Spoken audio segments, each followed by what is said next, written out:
आप सभी का संसद में आज के एजेंडे के साथ मैं हूं प्रीति सिंह। दोनों सदनों के आज के एजेंडे की बात करेंगे, लेकिन उससे पहले बात कोविड महामारी से बचाव की। कोरोना महामारी के खिलाफ पूरा देश एकजुट होकर लड़ रहा है। आप भी हमारे साथ सुरक्षा और बचाव के एहतियाती उपायों का संकल्प लें।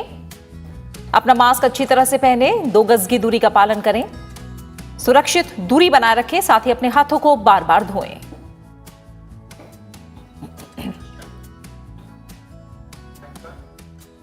और अब एक नजर सुर्खियों पर।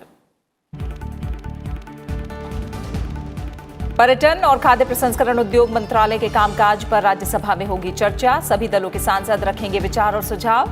कृषि और किसान कल्याण मंत्रालय और ग्रामीण विकास मंत्रालय के कामकाज पर चर्चा भी कार्यसूची में शामिल।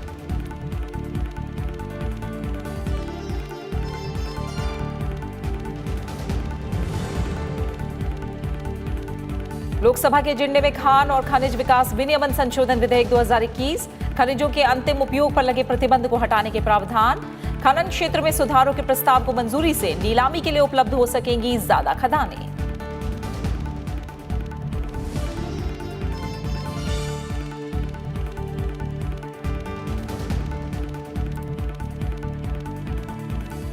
और लोकसभा की कार्यसूची में गैर सरकारी सदस्यों के संकल्प, आंगनबाड़ी कार्यकर्ताओं और सहायिकाओं के कल्याण के लिए कदम उठाने की मांग करने वाले संकल्प पर होगी आगे की चर्चा।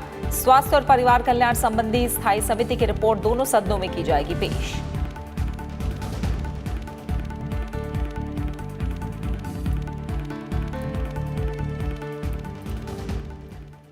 संसद के आज के एजेंडे की बात करें तो दोनों सदनों की कार्यसूची में अहम कामकाज शामिल है। शुक्रवार होने की वजह से लोकसभा के एजेंडे में गैर सरकारी सदस्यों के संकल्प शामिल हैं। हालांकि राज्यसभा में आज गैर सरकारी सदस्यों का कामकाज नहीं होगा। राज्यसभा के एजेंडे की बात करें तो उच्च सदन में पर्यटन मंत्रालय और खाद्य प्रसंस्करण उद्योग मंत्रालय के कामकाज पर चर्चा होनी है। इसके अलावा कृषि और किसान कल्याण मंत्रालय, ग्रामीण विकास मंत्रालय और जनजातीय कार्य मंत्रालय के कामकाज पर चर्चा भी कार्यसूची में शामिल है। सदन में अलग अलग विभागों, मंत्रालयों के पत्र और अहम संसदीय समितियों के प्रतिवेदन और विवरण भी पेश किए जाएंगे। साथ ही प्रश्नकाल के दौरान जनहित से जुड़े अहम सवाल भी पूछे जाएंगे।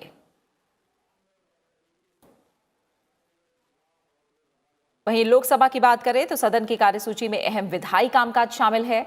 सदन में खान और खनिज विकास और विनियमन संशोधन विधेयक 2021 पर विचार होगा। साथ ही संविधान अनुसूचित जातियां आदेश संशोधन विधेयक 2021 पर विचार और पारित किए जाने के लिए कार्यसूची में शामिल है। स्वास्थ्य मंत्री doctor Harshvardhan medical termination of pregnancy संशोधन बिल 2020 में राज्यसभा की ओर से किए गए संशोधनों पर विचार करने का प्रस्ताव करेंगे। सदन में अलग अलग विभागों, मंत्रालयों के पत्र और अहम संसदीय समितियों के प्रतिवेदन और विवरण भी पेश किए जाएंगे। प्रश्नकाल के दौरान सदस्य जनहित से जुड़े अहम सवाल भी पूछेंगे।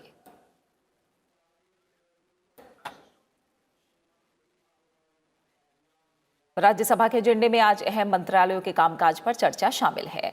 उच्च सदन में पर्यटन मंत्रालय और खाद्य प्रसंस्करण उद्योग मंत्रालय के कामकाज पर चर्चा होनी है। कृषि और किसान कल्याण मंत्रालय, ग्रामीण विकास मंत्रालय और जनजातीय कार्य मंत्रालय के कामकाज पर चर्चा भी सदन की कार्यसूची में शामिल है। इस दौरान सभी दलों के सांसद विचार और सुझाव रखेंगे। हर मंत्रालय के कामकाज पर चर्चा के लिए 4-4 घंटे का समय आवंटित किया गया है।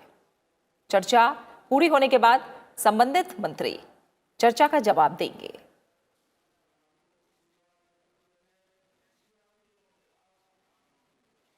सीधा रुख करेंगे संसद भवन परिसर में मौजूद मेरे सहयोगी अखिलेश सुमन का। अखिलेश, आज का एजेंडा हम देख रहे हैं। हालांकि आज शुक्रवार का दिन है, लेकिन उच्च सदन में हम जानते हैं कि गैर सरकारी जो सदस्य हैं उनके संकल्प आज नहीं लिए जा रहे हैं। लेकिन खास तौर से आज जो नजरें रहेंगी वो तमाम अहम मंत्रालय हैं, चाहे हम खाद्य प्रसंस्करण उद्योग मंत्रालय की बात करें या पर्यटन मंत्रालय की बात करें, और साथ ही कृषि मंत्रालय से जुड़ी और ग्रामीण विकास मंत्रालय। काफी अहम मंत्रालय हैं जिनके कामकाज पर आज चर्चा होगी और तमाम विचार और सुझाव हमें सुनने को मिल सकते हैं।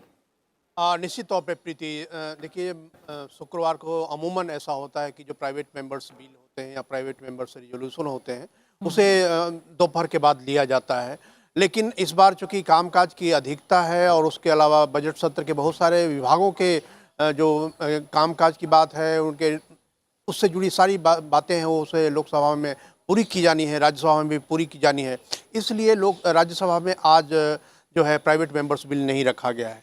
लेकिन जो अहम मंत्रालय है, खास करके जो टूरिज्म मंत्रालय है और जो एग्रीकल्चर और फूड प्रोसेसिंग, ये जो 3 मंत्रालय हैं, अगर इनको एक साथ मिलाकर अगर आप देखेंगे तो पूरे कोरोना पीरियड में 1 साल तकरीबन पूरा होने वाला है जब कोरोना पीरियड में हमने एंटर किया था पिछले साल, तो उससे थोड़ा ज़्यादा ही हो गया। लेकिन अब अगर इनको मिलाकर देखें तो पिछले 1 साल में बताया जाता है कि एग्रीकल्चर प्रोडक्शन सबसे ज़्यादा हुआ और जीडीपी ग्रोथ में पिछले साल एग्रीकल्चर ने काफ़ी योगदान किया, जबकि अन्य क्षेत्रों नीचे गए थे, उद्योग क्षेत्र नीचे गया था, बिल्डिंग सेक्टर नीचे गया था, लेकिन एग्रीकल्चर काफ़ी अच्छा हमारे यहाँ उसका रिस्पॉन्स रहा। लेकिन दूसरी तरफ अगर देखेंगे तो टूरिज्म इंडस्ट्री तकरीबन चौपट सी हो गई, क्योंकि कोई बाहर घर से निकल नहीं रहा था, लॉकडाउन था लंबे समय तक, और अभी भी कोरोना की महामारी से हम पूरी तरह मुक्त नहीं हो पाए हैं, तो अभी भी टूरिज्म इंडस्ट्री जो है वो एक एक कदम आगे बढ़ने की कोशिशें कर रही है। तो इस हिसाब से अगर देखें तो ये जो 2 अलग अलग सेक्टर के मंत्रालय हैं, टूरिज्म और फूड प्रोसेसिंग, दोनों की के अपने अपने अलग अलग चरित्र हैं। जे अभी पिछले दिनों प्रधानमंत्री नरेंद्र मोदी ने कहा कि अभी आने वाला समय जो है वो फूड प्रोसेसिंग रिवोल्यूशन का है, पोस्ट हार्वेस्ट फार्म में रिवोल्यूशन का है। और दूसरी तरफ टूरिज्म मिनिस्ट्री भी कोशिश ये कर रही है कि पिछले 1 साल में जो टूरिज्म को जो हानि हुई है और लोगों का जो विश्वास डिगा है टूरिज्म से, उसे किसी तरह से पुनर्बहाल की जाए। तो इसी लिहाज से अगर इस बजट में देखेंगे तो पिछले साल के बजट में टूरिज्म मिनिस्ट्री को अगर 1200 करोड़ तकरीबन दिए गए थे, इस साल 60% की वृद्धि की गई है और तकरीबन 2000 करोड़ रुपए दिए गए हैं टूरिज्म मिनिस्ट्री को। और इसमें उनको टूरिज्म इंफ्रास्ट्रक्चर भी क्रिएट करना है राज्यों से मिलकर, उसके अलावा टूरिज्म का प्रमोशन करना एक बहुत अहम कार्य होता है, ताकि देश में और विदेश में जो हमारे यहाँ टूरिज्म की अपॉर्चुनिटीज़ है उन अपॉर्चुनिटीज़ के बारे में लोग जानें, और उसके अलावा प्राइवेट प्लेयर से मिलकर भी टूरिज्म की फैसिलिटीज़ क्रिएट करनी होती है।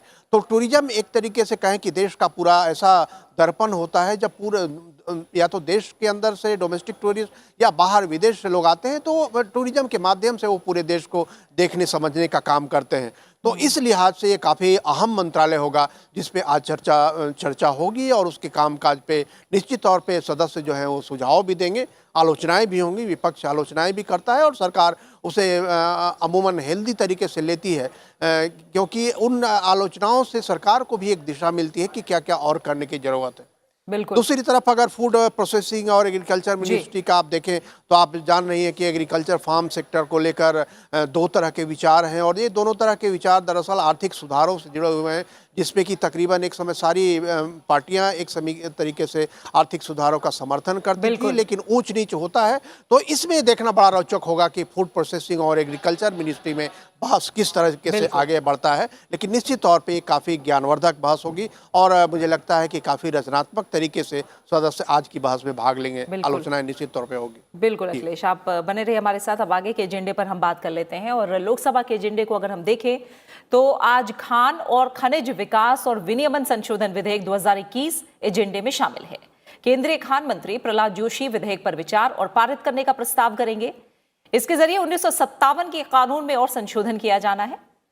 विधेयक में खनिजों के अंतिम उपयोग पर लगे प्रतिबंध को हटाने का प्रावधान है, यानी किसी भी खान को किसी खास अंतिम उपयोग के लिए रिजर्व नहीं किया जाएगा। बिल में प्रावधान किया गया है कि परमाणु खनिजों को छोड़कर कैप्टिव खानें अपनी जरूरतों को पूरा करने के बाद वार्षिक उत्पादन का 50% हिस्सा खुले बाजार में बेच सकती हैं। केंद्र सरकार अधिसूचना के जरिए इस सीमा में वृद्धि भी कर सकती है। खनन क्षेत्र में सुधारों के प्रस्ताव को मंजूरी से नीलामी के लिए ज्यादा खदानें उपलब्ध हो सकेंगी। इन सुधारों में कैप्टिव और गैर कैप्टिव खदानों के बीच अंतर को दूर करना शामिल है, जिससे व्यवस्था में पारदर्शिता बढ़ेगी।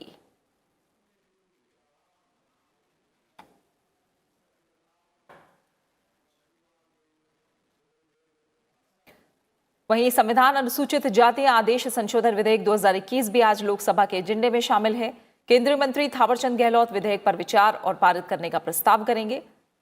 इसके जरिए तमिलनाडु में अनुसूचित जातियों की सूची में संशोधन किया जाना है। यह विधेयक 13 फरवरी 2021 को लोकसभा में पेश किया गया था।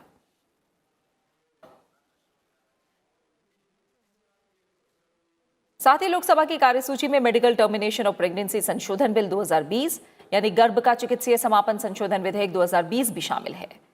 केंद्रीय स्वास्थ्य मंत्री डॉक्टर हर्षवर्धन 1971 के कानून में संशोधन करने वाले विधेयक में राज्यसभा की ओर से किए गए संशोधनों पर विचार करने का प्रस्ताव करेंगे। ये विधेयक 17 मार्च 2020 को लोकसभा से पारित किया गया। 16 मार्च 2021 को राज्यसभा ने संशोधनों के साथ विधेयक को पारित किया और लोकसभा को लौटा दिया। 1971 का कानून उन स्थितियों को विनियमित करता है जिनमें गर्भपात कराया जा सकता है। यह विधेयक उस समय अवधि को बढ़ाता है जिस दौरान गर्भपात कराया जा सकता है। इसके तहत अगर 20 हफ्ते तक गर्भपात कराना है तो एक डॉक्टर की सलाह की जरूरत होगी। इसके अलावा कुछ श्रेणी की महिलाओं को 20 से 24 हफ्ते के बीच गर्भपात कराने के लिए 2 डॉक्टरों की सलाह की जरूरत होगी। असामान्य भ्रूण यानी फीटल एबनॉर्मेलिटी के मामले में 24 हफ्ते के बाद गर्भपात का फैसला लेने के लिए विधेयक में राज्य स्तरीय मेडिकल बोर्ड्स के गठन का प्रस्ताव भी किया गया है।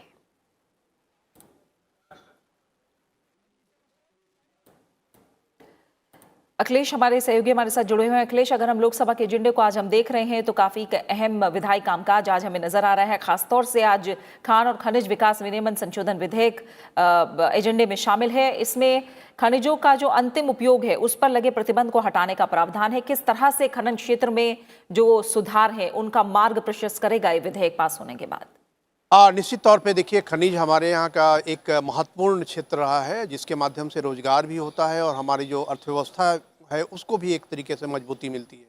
और लगातार इस बात की कोशिश होती रही है कि खनिज क्षेत्रों पे एकाधिकार न कायम होने दिया जाए और उससे जुड़े जो अन्य उद्योग हैं उन उद्योगों को भी फलने फूलने का अवसर दिया जाए। तो इसी लिहाज से अभी तक जो कैप्टिव प्लांट्स होते थे खनिजों के और जो उनके जो कैप्टिव जो माइंस होते थे उन माइंस से उतनी ही खनिज आप निकाल सकते थे जितना कि आपको उससे संबंधित जो उद्योग हैं आपका खुद का उसमें उपयोग कर सके, उससे ज़्यादा आप नहीं निकाल सकते थे। लेकिन अब यह व्यवस्था की गई है कि आप उससे ज़्यादा भी निकाल सकते हैं और जितना आप निकालते हैं उसका 50% आप खुले बाजार में उसको बेच सकते हैं। मतलब यह कि अगर अन्य छोटे छोटे उद्योग उन खनिजों का उपयोग करके फलने फूलने की कोशिश कर रहा है तो उन्हें भी वो खनिज प्राप्त हो सकेगा। तो यह एक तरीके से कहें कि एक विशेषज्ञों का कहना है कि यह स्वागत योग्य कदम है जो कि एक लेवल प्लेइंग फील्ड देता है जो बड़े उद्योग हैं और जो छोटे उद्योग हैं। क्योंकि अमूमन अगर आपके पास खनिज भी है, खदान भी है और आपके पास उससे जुड़ा उद्योग भी है तो आपको एकाधिकार प्राप्त है और आपके पास ये बहाना है कि हमें और किसी को देने की अनुमति नहीं है। तो अब वो बहाना खत्म कर दिया जाएगा और जो छोटे उद्योग हैं उससे जुड़े हुए उनको खनिज मिल पाएगा।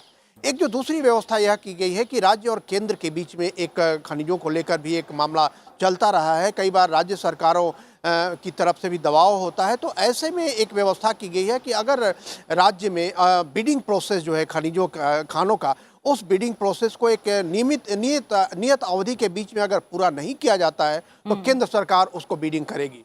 और एक तीसरी व्यवस्था ये है कि अगर किसी पब्लिक सेक्टर इंटरप्राइज का टर्म एक्सटेंशन करना है तो टर्म एक्सटेंशन करने में जो अतिरिक्त राशि देनी होती है रॉयल्टी की, जो उस पीएसयू के तरफ से राज्यों को देनी होती है, और रॉयल्टी जो है उसको फिक्स किया जा सकता है।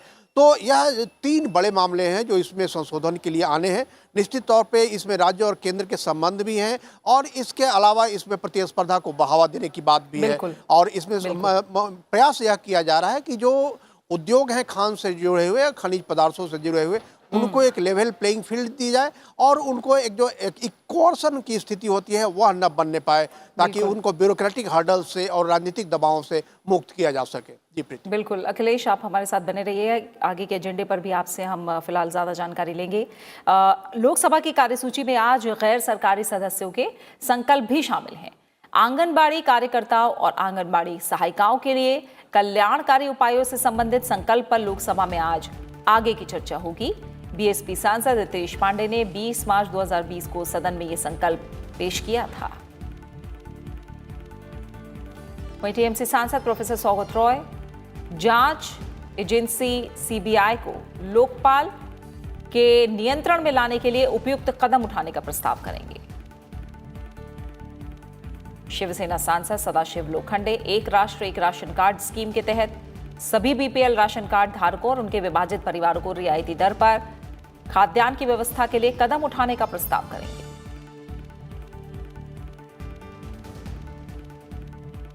रिवोल्यूशनरी सोशलिस्ट पार्टी सांसद N K Premachandran blue economy policy framework को पूर्ण रूप से संशोधित करने और उस पर सुझाव आमंत्रित करने के लिए आखिरी तारीख को बढ़ाने के लिए तत्कालिक कदम उठाने का प्रस्ताव करेंगे।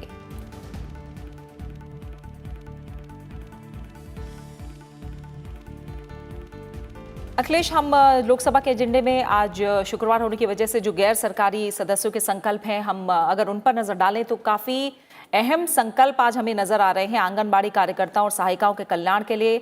साथ ही जो ब्लू इकोनॉमी को लेकर संकल्प लाया गया है, उसे लेकर आप क्या कहेंगे, कितने अहम ये साबित हो सकते हैं? निश्चित तौर पे देखिए प्रीति, जो आंगनबाड़ी कार्यकर्ताओं का सवाल है तो ये बहुत ही महत्वपूर्ण भूमिका अदा कर रहे हैं। धीरे धीरे करके उनका एक बहुत ही योगदान हो रहा है जो स्थानीय समाज है, और ख़ास करके जो गरीब लोग हैं, जो स्थानीय जो देहात के मध्य वर्ग के लोग हैं, उनको बड़ी सहायता मिलती है आंगनबाड़ी कार्यकर्ताओं से। और इसीलिए इस कार्यक्रम को लगातार जारी किया जा रहा है, चाहे सरकार किसी की भी हो। तो इसी को लेकर एक आंगनबाड़ी कार्यकर्ताओं के दिमाग में भी एक बात कई बार आती है कि अगर वे लगातार काम कर रहे हैं तो उनको रेगुलराइज क्यों नहीं किया जा सकता, उनको सैलरी क्यों नहीं दी जा सकती। और आंगनबाड़ी जो केंद्र हैं गांव में, उन आंगनबाड़ी केंद्रों में एक ऐसी फैसिलिटी बढ़ाई जाए ताकि वो स्वच्छ फैसिलिटी हो, उनको अच्छे टॉयलेट मिल सके, उनको जो सुरक्षित पानी मिल सके। ये सारी बातों की मांग है। और जो रितेश पांडेय ने किया है उसमें खास तौर पे इस बात का जिक्र किया है, उन्होंने सरकार से कहा है कि उनका रेगुलराइजेशन किया जाए, नियमित किया जाए। अगर वो रेगुलर तरीके से काम कर ही रहे हैं तो उन्हें नियमित क्यों नहीं किया जाता। उसके अलावा उनको जो मिलता है मासिक भत्ता मिलता है, उसको मानदेय कहा जाता है। तो मानदेय की जगह वे बोल रहे हैं कि उनको एक वेतन क्यों नहीं कहा जाए, उन्हें वेतन दिया जाए। तो निश्चित तौर पे ये तकनीकी पहलू हैं, उन तकनीकी पहलुओं पे उन्होंने अपने विचार रखे हैं और सरकार इन्हें सुनती है। और निश्चित तौर पे संकल्प जो है वो सरकार के लिए भी एक रिफ्लेक्शन होता है कि सरकार उस पर विचार करेगी। बिल्कुल। अगर हम अगली बात पे आए ब्लू इकोनॉमी पे, तो ब्लू इकोनॉमी एक बहुत बड़ा इलाका है। जो हमारा देश है वो 3 तरफ से समुद्र से घिरा हुआ है, और जो हमारे जो समुद्री स्रोत हैं काफ़ी महत्वपूर्ण होते चले जा रहे हैं, इन पे ज़्यादा ध्यान नहीं दिया गया था। तो एक बहुत रोचक संकल्प और मांग है कि जो ब्लू जो समुद्र तटीय जो लोग हैं, उन लोगों को भी एक तरीके से परिभाषित किया जाए, जिस तरीके से जंगल के आसपास रहने वाले लोगों को परिभाषित किया गया है। उन्हें फॉरेस्ट राइट एक्ट बनाया गया है।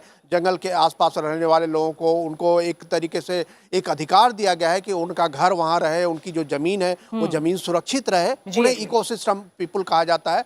तो उसी तरह से समुद्र तटीय लोगों को भी उसी तरीके से सम्मान दिया जाए, उसी तरीके के अधिकार दिए जाएं। तो ये काफ़ी रोचक प्रस्ताव है और एक बहुत ही महत्वपूर्ण प्रस्ताव है, क्योंकि समुद्री इलाके में अगर हमको अर्थव्यवस्था बढ़ानी है तो समुद्री तटीय लोगों को भी एक तरीके से एक सुरक्षित और ध्यान रखना होगा, वेलफेयर की व्यवस्था करनी होगी। बिल्कुल अखिलेश, फिलहाल बहुत बहुत शुक्रिया आपका अखिलेश सुमित, संसद भवन परिसर से हमारे साथ जुड़ने के लिए, उस तमाम जानकारी को हम तक पहुंचाने के लिए। आगे कार्यसूची में नजर डालेंगे हम। राज्यसभा में आज कई अहम संसदीय समितियों के प्रतिवेदन और विवरण भी सभा पटल पर रखे जाने हैं। सांसद प्रोफेसर रामगोपाल यादव, संपतिया उइके और डॉक्टर एल हनुमंतैया स्वास्थ्य, परिवार और कल्याण संबंधी स्थायी समिति का प्रतिवेदन सभा पटल पर रखेंगे।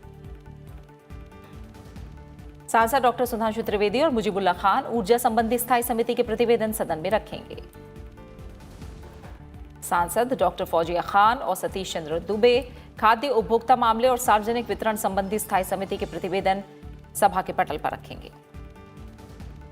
सांसद सरदार बलविंदर सिंह भुंडर और सुभाष चंद्र सिंह जल संसाधन स्थायी समिति का विवरण सदन में रखेंगे।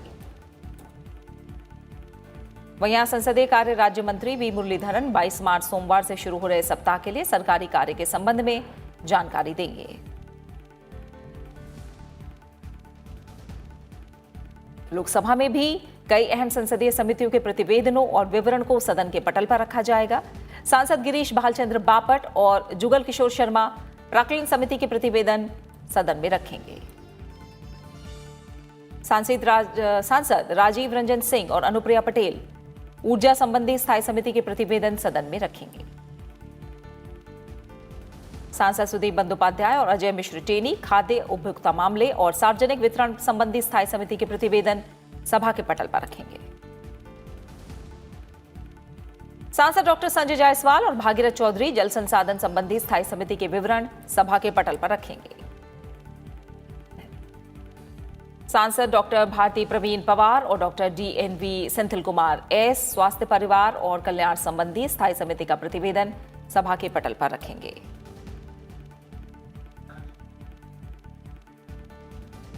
आज लोकसभा में केंद्रीय मंत्री हर्षवर्धन वैज्ञानिक और औद्योगिक अनुसंधान विभाग DSIR विज्ञान और प्रौद्योगिकी मंत्रालय से संबंधित अनुदान मांगों 2020-21 के संबंध में विज्ञान और प्रौद्योगिकी, पर्यावरण, वन और जलवायु परिवर्तन संबंधी स्थायी समिति के 328वें प्रतिवेदन की सिफारिशों के कार्यान्वयन की स्थिति के बारे में जानकारी देंगे।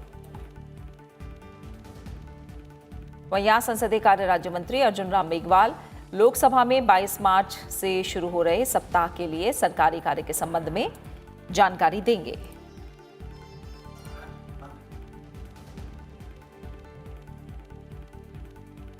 और अब बात प्रश्नकाल की। राज्यसभा में प्रश्नकाल के दौरान कई अहम मंत्रालय से जुड़े सवाल पूछे जाएंगे और प्रश्नकाल की शुरुआत मत्स्य पालन, पशुपालन और डेयरी मंत्रालय से जुड़े सवाल से होगी।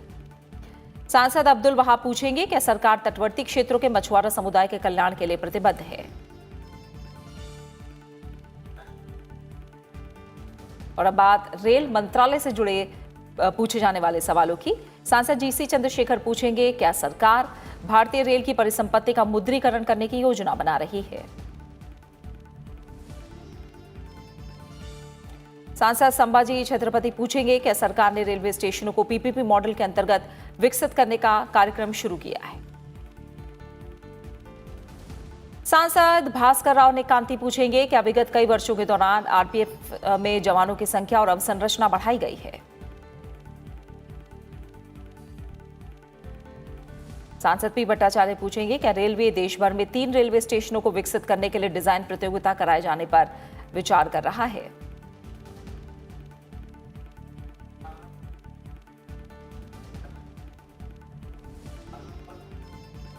और बात कृषि और किसान कल्याण मंत्रालय से पूछे जाने वाले सवालों की। सांसद V विजयसाई रेड्डी पूछेंगे क्या पारंपरिक खेती को छोड़कर जैविक खेती अपनाने के लिए किसानों को अंतर्राष्ट्रीय और भारतीय निकायों द्वारा निर्धारित दिशा निर्देशों के अनुपालन के साथ साथ खेती में 3 वर्षों का अंतराल देना पड़ता है। सांसद संजय सिंह पूछेंगे क्या देश में लगभग 19 करोड़ लोग अल्पपोषित हैं और देश में वैश्विक भुखमरी सूचकांक 2020 में 107 देशों में 94वें स्थान पर रखा गया है। सांसद CM रमेश पूछेंगे क्या सरकार कृषि स्थलों पर जाकर औचक जांच करके किसानों द्वारा मानव जीवन के लिए खतरनाक रासायनिक उर्वरकों और कीटनाशकों के उपयोग को रोकने के लिए कारगर निगरानी तंत्र बनाने का विचार रखती है।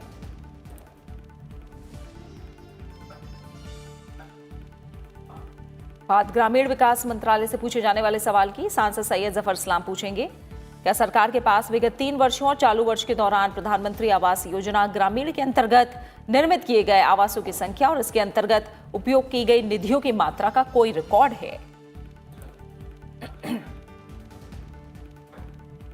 और अब बात कौशल विकास और उद्यमिता मंत्रालय से पूछे जाने वाले सवाल की। सांसद प्रकाश बांडा पूछेंगे क्या सरकार ने पूरे देश में प्रधानमंत्री कौशल विकास योजना का 3रा चरण प्रारंभ कर दिया है और PMKVY 3 के अंतर्गत 8 लाख युवाओं को कौशल युक्त बनाने की योजना बना रही है।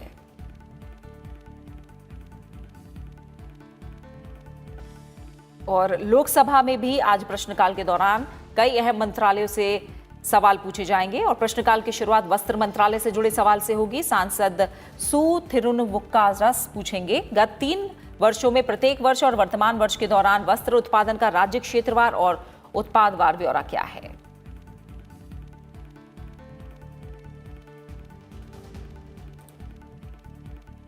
पर्यावरण, वन और जलवायु परिवर्तन मंत्रालय से जो सवाल पूछे जाएंगे उनमें सांसद PV मिथुन रेड्डी पूछेंगे क्या सरकार ने जलवायु परिवर्तन के कारण देश के लिए उत्पन्न खतरे का संज्ञान लिया है। सांसद चिराग कुमार पासवान पूछेंगे क्या गत कुछ वर्षों के दौरान देश भर में झीलों की संख्या में काफी कमी हुई है। सांसद संजय हरिभाऊ जाधव पूछेंगे क्या वन्यजीव अभयारण्यों को पारिस्थितिकीय रूप में संवेदनशील जोनों के रूप में घोषित करने के प्रायोजन से महाराष्ट्र सरकार से अनेक प्रस्ताव अनुमोदन या अधिसूचना के लिए केंद्र सरकार के पास लंबित हैं। सांसद सुनील बाबूराव मेंधे पूछेंगे क्या सरकार देश भर में विभिन्न पर्यावरण संबंधी परियोजनाओं में भागीदारी करने और पर्यावरण के संबंध में जागरूकता फैलाने के लिए गैर सरकारी संगठनों को प्रोत्साहित करती है।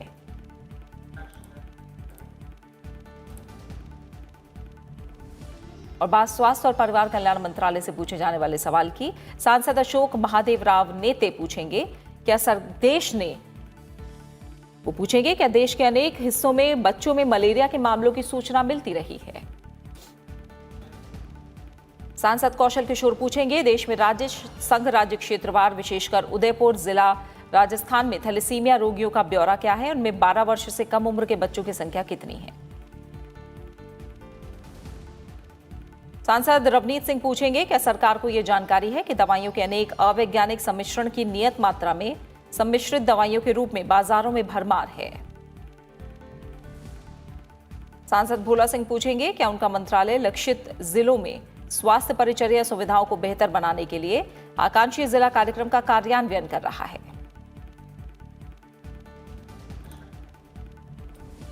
और अब से थोड़ी देर में राज्यसभा की कार्रवाई शुरू होने जा रही है। आप देख सकेंगे राज्यसभा की कार्रवाई का सीधा प्रसारण। लेकिन चलते चलते एक बार फिर आपसे अपील। कोरोना महामारी के खिलाफ पूरा देश एकजुट होकर लड़ रहा है। आप भी हमारे साथ सुरक्षा और बचाव के एहतियाती उपायों का संकल्प लें। अपना मास्क अच्छी तरह से पहनें, 2 गज की दूरी का पालन करें, सुरक्षित दूरी बनाए रखें, साथ ही अपने हाथों को बार बार धोएं। अपना अच्छे से ख्याल रखिए और मुझे दीजिए इजाजत। नमस्कार।